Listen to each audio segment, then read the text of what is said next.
ଗୁଞ୍ଜି ଉଠୁଛି ଭାରତ ସାରା ହିନ୍ଦୁସ୍ତାନର ନାରା, ଫର ଫର ହୋଇ ଉଡ଼ୁଛି ପତାକା, କହୁଛି ତ୍ରିରଙ୍ଗା ହମାରା।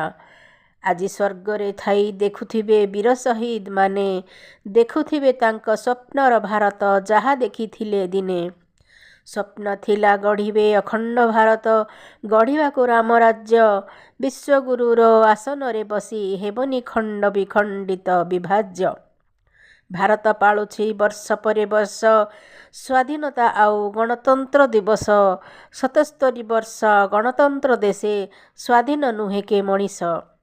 ଏଠି ଗରିବକୁ ନାହିଁ ସମ୍ମାନ, ନାରୀ ନୁହେଁ ସୁରକ୍ଷିତ, ଶିଶୁ ଶ୍ରମିକ ମୂଲ ନାହିଁ ଏଠି, ବନ୍ଧା ପଡ଼େ ପିନ୍ଧା ପଣତ।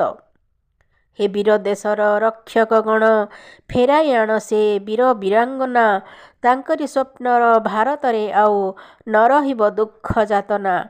ସ୍ୱଭାଷା ସଂସ୍କୃତି ସ୍ୱଦେଶ ପ୍ରୀତିର ଭାବନା ଜାଗ୍ରତ କରି, ସର୍ବେ ପାଆନ୍ତୁ ସମ ଅଧିକାର, ରଖନ୍ତୁ ମାନ ଏ ଦେଶର।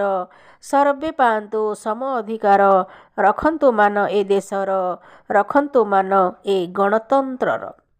ଧନ୍ୟବାଦ।